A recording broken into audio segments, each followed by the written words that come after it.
Bismillahirrahmanirrahim. Assalamualaikum warahmatullahi wabarakatuh. Anak-anakku sekalian, mudah-mudahan pada hari ini selalu diberikan kesehatan, keberkahan oleh Allah Subhanahu wa taala. Insyaallah pada pertemuan kita kali ini pada materi Al-Qur'an Hadis kita akan membahas terkait dengan satu tema, yaitu berpikir positif dan sabar dalam menghadapi ujian dan cobaan.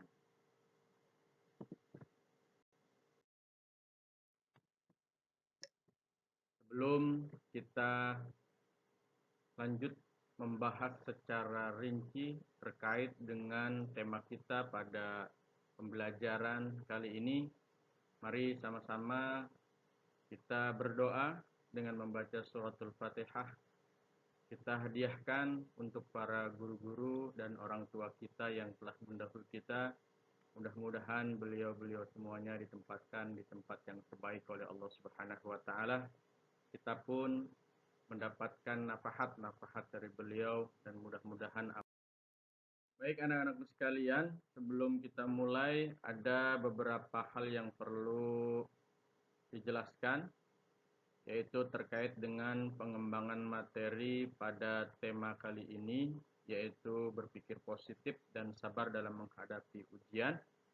Capaiannya adalah bahwa nanti kalian mampu untuk membaca, menghafal, menulis, dan memahami pesan pokok surah-surah atau ayat-ayat Al-Quran, bahkan hadis-hadis Nabi yang berbicara tentang berpikir positif.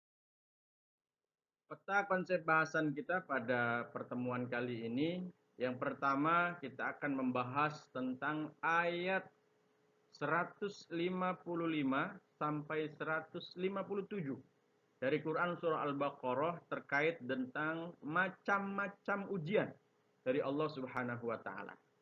Kemudian setelah itu kita akan membahas ayat 186 dari Quran surah Ali Imran tentang keniscayaan ujian dari Allah Subhanahu wa taala. Nah, setelah itu kita akan membahas pula sebuah hadis riwayat Imam Muslim dari Suhaib tentang sikap orang mukmin dalam keadaan apapun. Yang terakhir, kita juga akan membahas tentang satu hadis yang diriwayatkan oleh Imam Tirmizi dari Mus'ab tentang cobaan bagi manusia. Nah, setelah keempat ayat atau hadis kita bahas, nanti ada lembar kerja yang harus kalian kerjakan. Oleh karena itu, 4 hal ini kita akan bahas satu persatu, mulai dari ayat-ayat Al-Quran maupun nanti seterusnya hadis-hadis Rasulullah SAW. Anak-anakku sekalian, yang pertama terkait tentang macam-macam ujian dari Allah Subhanahu wa taala terdapat dalam Quran surah Al-Baqarah ayat 155 sampai 157.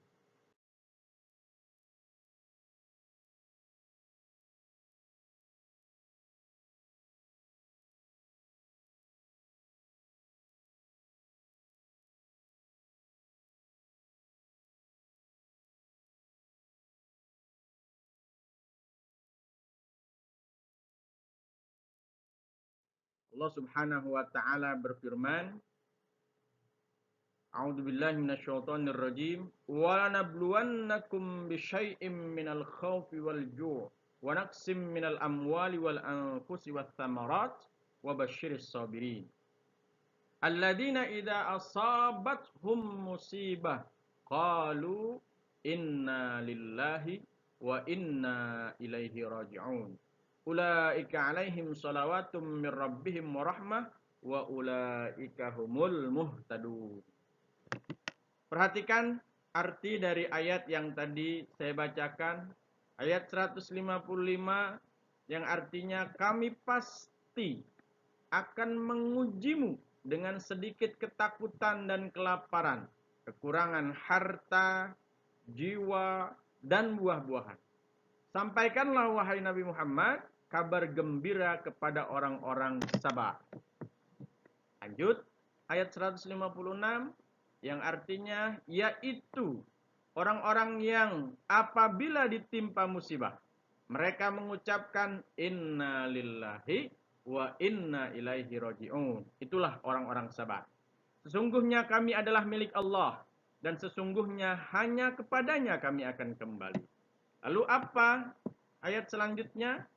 Terjemahannya adalah mereka itulah orang-orang yang tadi dijelaskan dalam ayat sebelumnya yang memperoleh ampunan dan rahmat dari Tuhannya. Dan mereka itulah orang-orang yang mendapat petunjuk. Anak-anakku sekalian, ini ayat menjelaskan tentang macam-macam ujian dari Allah Subhanahu wa taala, bahkan apa yang harus kita lakukan ketika kita mendapatkan ujian dari Allah Subhanahu wa taala dan kemudian juga balasan yang diberikan oleh Allah Subhanahu wa taala. Maka ketika kita mendapatkan ujian dari macam-macam ujian yang disebutkan oleh Rasulullah SAW, patutnya kita harus melakukan apa yang telah diperintahkan oleh Allah Subhanahu wa taala. Anak-anak sekalian, maka selanjutnya kita akan bahas sebenarnya apa saja ujian-ujian dari Allah Subhanahu wa taala sesuai dengan ayat. Coba perhatikan aneka ragam ujian dan cobaan yang terdapat dalam Quran surah Al-Baqarah. Yang pertama, cobaan yang diberikan oleh Allah Subhanahu wa taala adalah sedikit ketakutan. Kemudian yang kedua, ada kelaparan. Kemudian yang ketiga, kekurangan harta. Kemudian yang keempat, kehilangan jiwa. Kemudian yang kelima, kekurangan buah-buahan atau makanan. Anak-anakku sekalian, lalu apa yang harus kita lakukan? Bersabar. Maka jika kita mendapat musibah, yang pertama kali harus kita lakukan selain bersabar adalah kita istirja, yaitu mengucapkan inna lillahi wa inna ilaihi raji'un. Maka ketika kita mendapat musibah atau mendengar orang lain mendapatkan musibah, sunnah untuk kita mengucapkan inna lillahi wa inna ilaihi raji'un. Setelah itu, apa yang harus kita lakukan? Anak-anakku sekalian yang berbahagia, kemudian selanjutnya ayat 186 dari Quran surah Ali Imran yang berbicara tentang keniscayaan ujian dari Allah Subhanahu wa taala, bahwa ujian itu pasti ada bagi kita sebagai makhluk Allah, hamba Allah Subhanahu wa taala.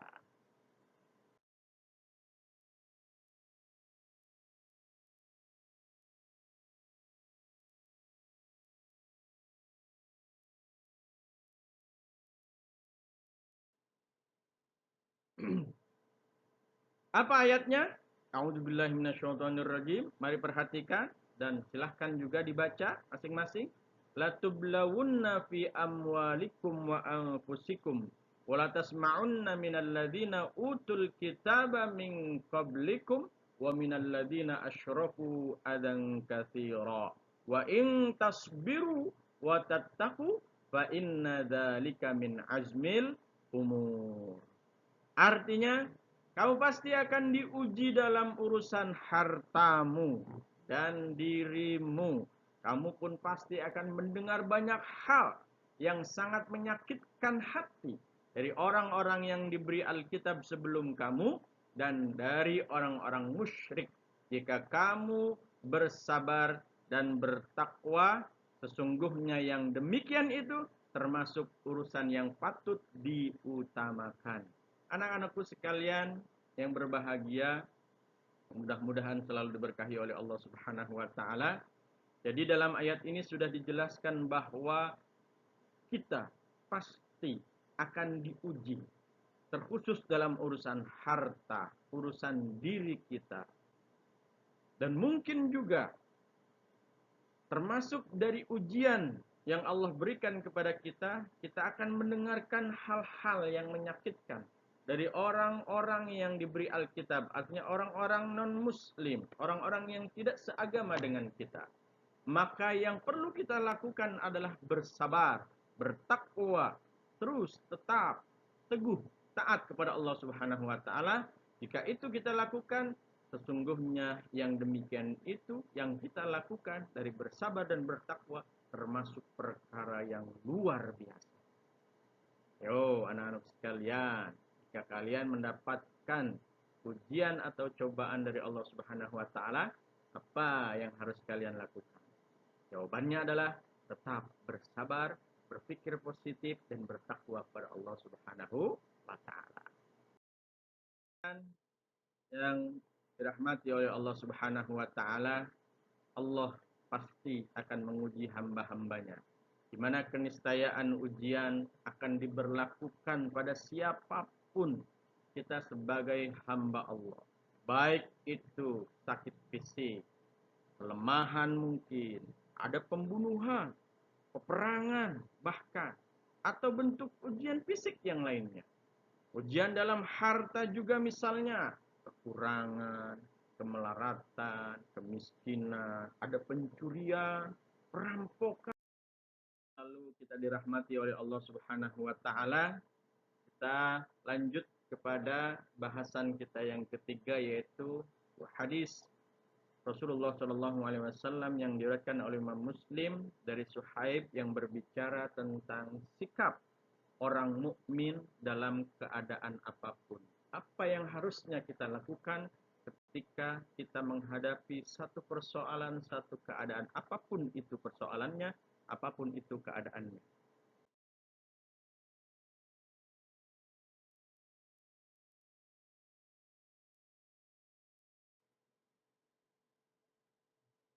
Ayo perhatikan hadis Rasul Shallallahu Alaihi Wasallam yang diriwayatkan oleh Suhaib radhiyallahu an, bahwa beliau mengatakan qala Rasulullah sallallahu alaihi wasallam ajaban li amril mu'min inna amrahu kullahu khairun wa laysa dzaka li ahadin illa lil mu'min in asabat usarra syakara fakana khairan lahu wa in asabat dharra sabara fakana khairan lahu. Hadis ini diriwayatkan oleh anak-anakku sekalian. Kandungan lain daripada hadis yang telah kita bahas tadi, bahwa ternyata orang-orang beriman itu memiliki satu keistimewaan. Keadaan apapun menjadikan seorang mukmin itu istimewa, bahkan mendatangkan kemaslahatan. Nah, ini membuktikan bahwa sikap dan karakter seorang mukmin itu memang baik dan sungguh luar biasa. Maka beruntung kita termasuk daripada orang-orang yang beriman, mukmin.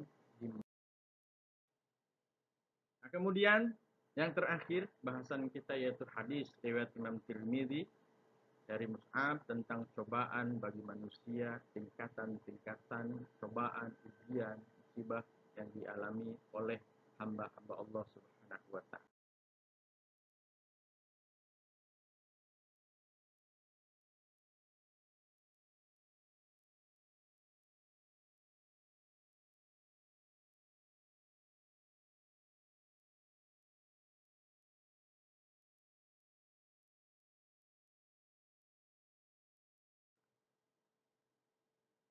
Hadis itu berbunyi ketika Mus'ab bin Sa'ad dari ayahandanya bertanya kepada Rasulullah sallallahu alaihi wasallam, "Ya Rasulullah, ayyun nas asyaddu bala'an?" Qala, "Al-anbiya tsummal amsal fal amsal. Fayubtala ar-rajul ala hasab dini. Fa in kana dinuhu salban ishtadda bala'u. Wa in kana fi dinihi riqqah." Tentang ujian, cobaan di mana diberlakukan sesuai dengan tingkat keimanan seorang. Karenanya semua nabi dan rasul pasti mendapatkan ujian. Paling berat Kemudian orang-orang yang imannya mendekati para nabi dan seterusnya. Semakin kuat imannya, maka semakin berat cobaannya. Semakin ringan iman seseorang, maka cobaannya pun menjadi ringan. Begitulah Allah secara adil memberlakukan ujian dan cobaan. Fayubtalar rajul ala hasabidin. Orang itu akan diuji, dicoba. Kalian untuk melengkapi bahasan kita terkait dengan cobaan dari Allah Subhanahu wa taala, patutnya kita melihat kisah daripada ulul azmi, nabi-nabi yang banyak mendapatkan ujian dari Allah Subhanahu wa taala. Di mana ulul azmi ini sering disingkat dengan istilah mimin, karena ada 5 nabi yang tercatat disebut sebagai ulul azmi. Yang pertama, Nabi kita Muhammad Shallallahu Alaihi Wasallam. Banyak sekali kalau kita membaca sejarah, mendengar sejarah yang disampaikan guru-guru kita dan lain sebagainya. Salah satunya adalah Nabi kita Muhammad SAW dikucilkan dan diusir dari tanah kelahirannya karena Nabi Muhammad diangkat menjadi Nabi dan Rasul. Belum lagi yang lain-lainnya, begitu berat ujian yang dihadapi oleh Nabi kita Muhammad SAW. Tadi ujian yang diberikan oleh seseorang itu sesuai dengan kadar tingkatan keimanan. Karena Nabi kita Muhammad SAW begitu besar tingkat keimanannya, ketakwaannya, ketaatannya kepada Allah Subhanahu wa taala, maka berat pula cobaan-cobaan, ujian-ujian yang dihadapi oleh beliau. Nah, kemudian selanjutnya yang kedua, Nabi Ibrahim alaihissalam. Kita setiap hari raya Idul Adha pasti mendengar kisah Nabi Ibrahim alaihissalam yang disampaikan oleh para khatib ketika khutbah Idul Adha. Apa ujiannya? Salah satunya adalah di mana beliau harus menyembelih anak satu-satunya yang diinginkannya, yang sangat disayanginya. Siapa itu? Nabi Ismail alaihissalam.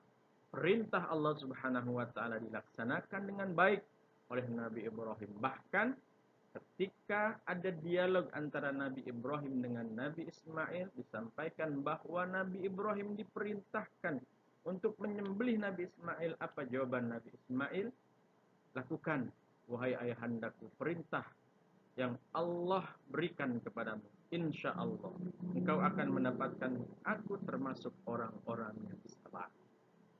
Luar biasa kisah daripada Nabi Ibrahim dan juga anaknya Nabi Ismail alaihissalam. Mudah-mudahan kita bisa mencontoh dari kesabaran beliau, ketaatan beliau kepada Allah Subhanahu wa taala. Kemudian yang ketiga yaitu Nabi Musa, di mana Nabi Musa menjadi musuh bebuyutan Raja Fir'aun.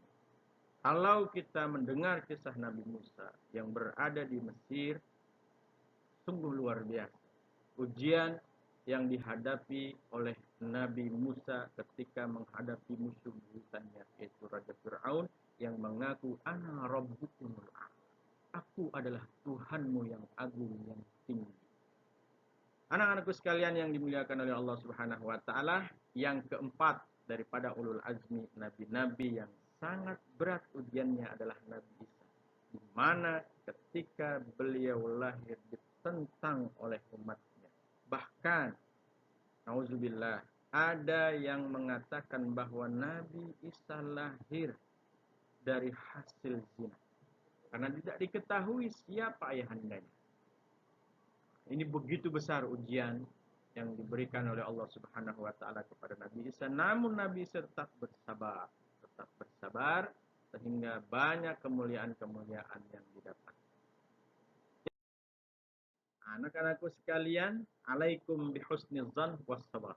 Jika kita mendapat ujian, yang perlu kita lakukan adalah husnuzan. Berpikir positif terhadap Allah Subhanahu wa taala yang memberikan kita ujian, cobaan, musibah, dan yang terpenting juga kita harus bersabar dalam menghadapi ujian, musibah, cobaan-cobaan tersebut.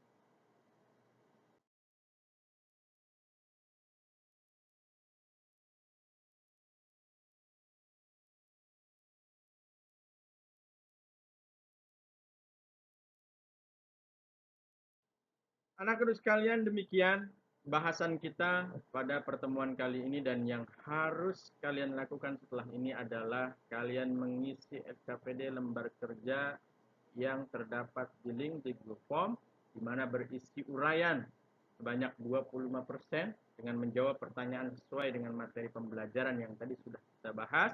Kemudian 75% dari refleksi, merefleksikan gambar yang ada dengan penjelasan-penjelasan yang kalian urai di kolom yang sudah tersedia dan murni dari penjelasan. Anak-anakku sekalian, mudah-mudahan dengan apa yang kita bahas pada pembelajaran kali ini, semuanya bisa kita terapkan perlahan demi perlahan, sedikit demi sedikit. Mudah-mudahan ketika ada ujian, cobaan yang Allah berikan, kita bisa bersabar, sehingga Allah Subhanahu wa Ta'ala telah akan memberikan ampunan, karunia, dan petunjuknya untuk kita semua.